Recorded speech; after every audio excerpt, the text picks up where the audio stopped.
Didn't I just say that? This is supposed to be crypto, DeFi, you're your own bank, banking the unbanked. Guys be on Twitter talking about how this, that, and the other, we different in TradFi. And as soon as something bad happens, you run and go call the po-po. You want to go call and ask daddy for help. Damn! After this, there is no turning back. You take the blue pill. The story ends. You wake up in your bed and believe whatever you want to believe. My two Satoshis. I'm your host, Chris. Welcome back to the show. Looks like Alex Lab website is still down, but I do have an update for you. Around 3 o'clock this morning, the Alex team tweeted out this. The exploiter conducted a targeted attack, taking over as the admin of one of the vaults associated with the liquidity pool. And I'll show you that in just 1 second. It included about 13.7 million stacks, of which about 3 million was sent to centralized exchanges, with the amount increasing and the balance remaining on a few wallets.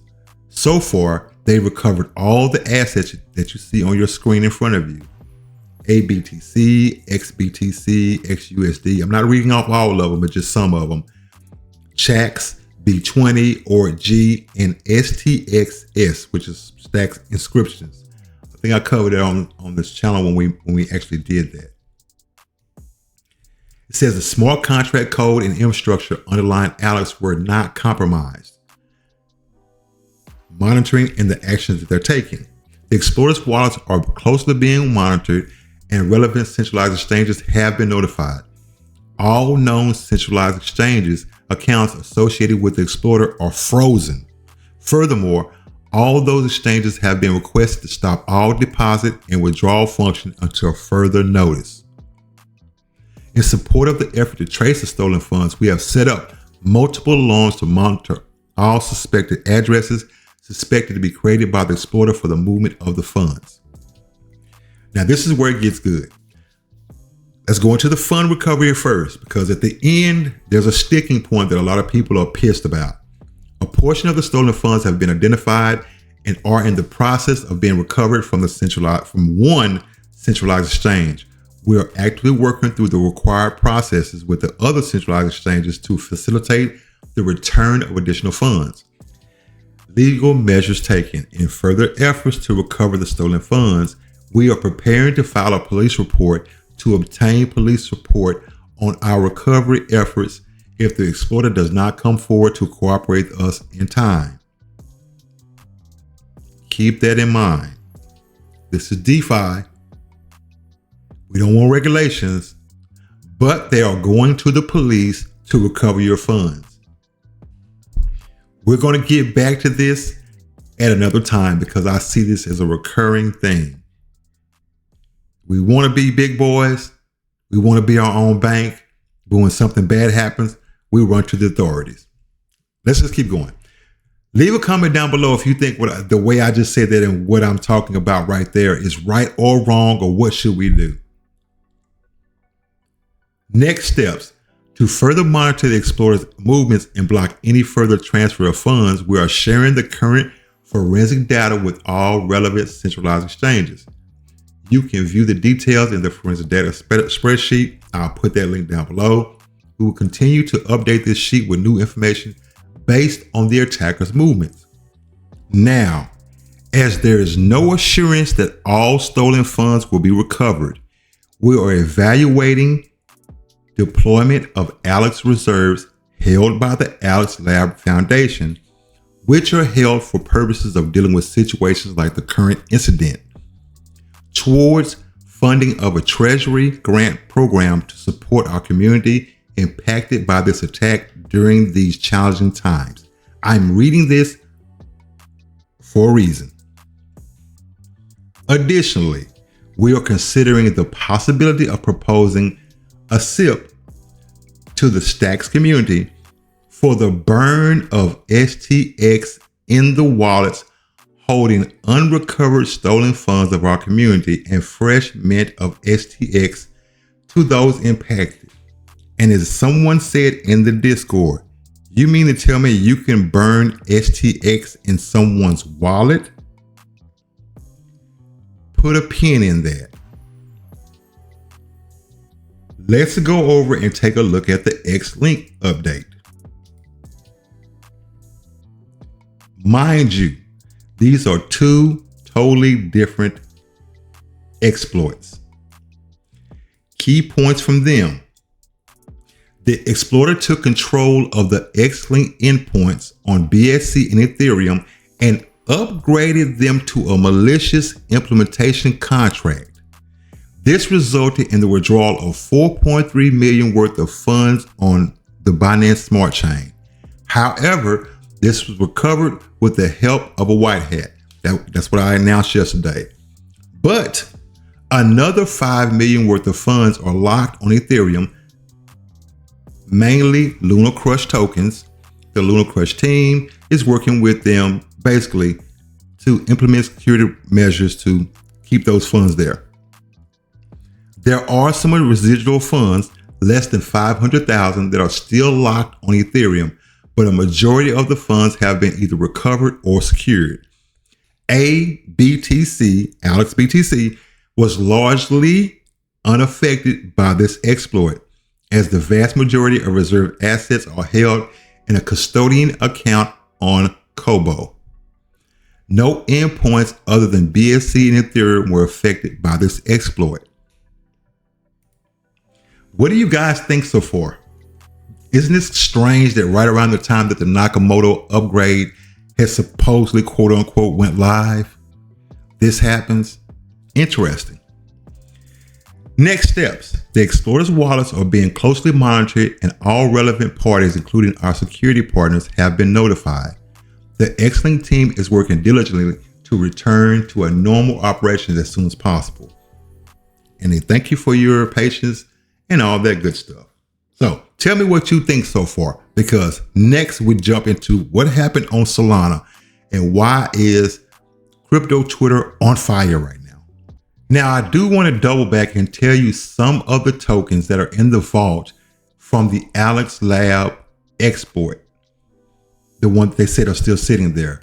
There are more than 300 million Leo tokens, Gus tokens, Pomeranian Boo, Pikachu, Play, Token Solve token, Longcoin, Hashiko, Deco or Deco token, Mick, Not, All, Fast.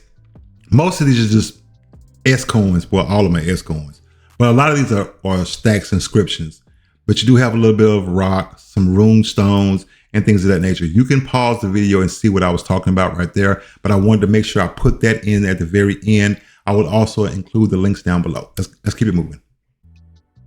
Now here's a little backstory. I was just over on Pump.Fun and I was thinking about going in and playing with the program and protocol when all of a sudden I was looking at the top coin. It recommends top coins, the king of the hill.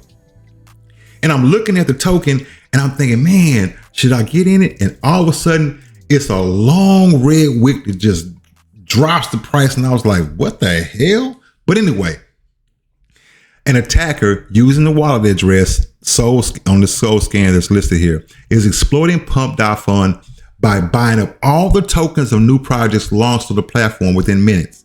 This fills the bonding curve to 100%. You have to go look at the platform to understand how it works. Otherwise, you won't understand what I'm saying. The attacker appears to be using flash loans from MarginFi to get sold and buy up the Pump.Fun tokens without actually using their own soul. By quickly bonding out the token supplies to 100%, the attacker is preventing the tokens from getting listed on Radium DEX as intended. Radium listings are getting stuck. There are rumors Pump.Fun has been exploited for around 80 million via this lending vulnerability. This attack and the need for maintenance will test the resiliency of the Solana ecosystem, especially the meme coin casino aspect that Pump.Fun represents. Okay. But in summary, a disgruntled former employee is publicly attacking Pump.Fun, while simultaneously the platform appears to be undergoing a major economic exploit.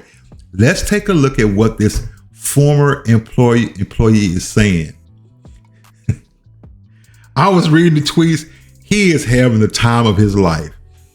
Check, just read the screen, pause it. I'm not going to read all of these, but he's like, and now, Magic, everybody cool, be cool. This is a robbery. What it do? It says, I'm about to change the course of history and not in jail. Am I sane? Nah. Am I well? Well, much not. Do I want for anything? My mom raised from the dead and barring that. Okay, I ain't gonna touch that.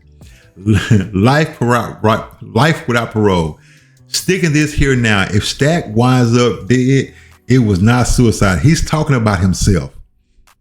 He said, if he winds up deleted, it was not suicide. I'll tell you this. This kind of horrible bosses that witness you wreck your hand, ask you what happened. You said the glass table got you.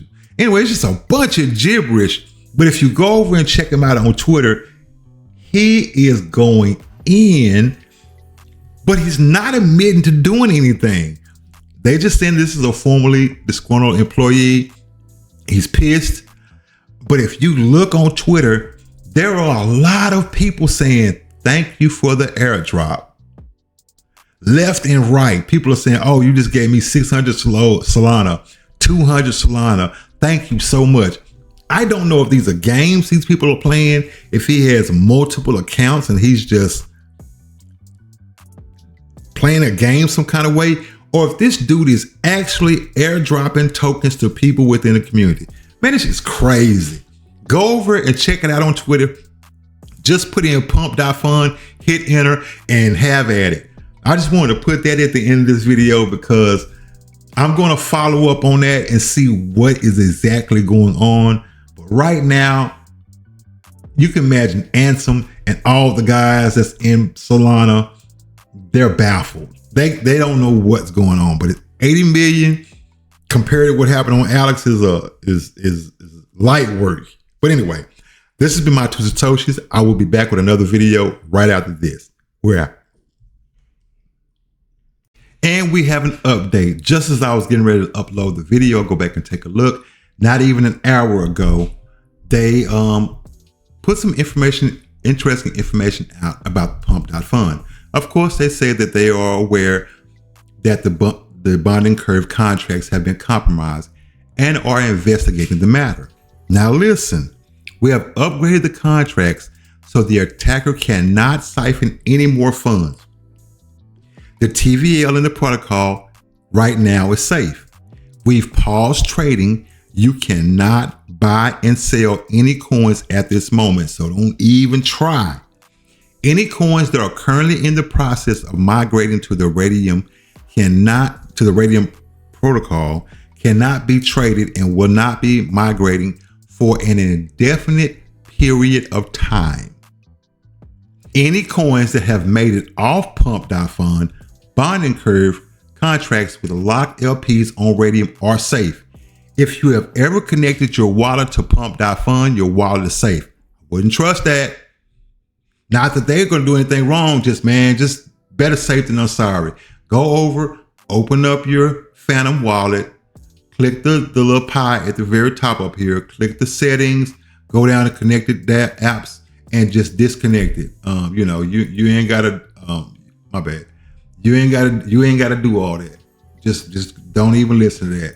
But anyway, here's the fun part. We are committed to ensuring the safety of our users and are cooperating with relevant parties, including law enforcement.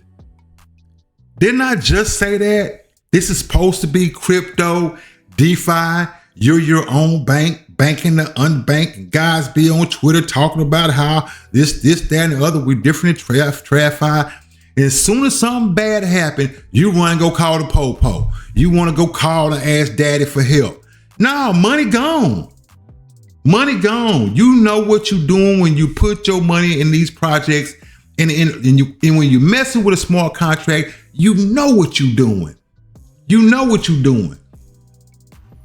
Anyway, man, let me get off that. They say they're doing that to minimize damages. It's my 2 Satoshis. I'm out this month.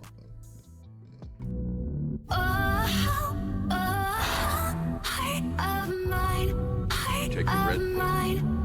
stay in Wonderland, and I show you how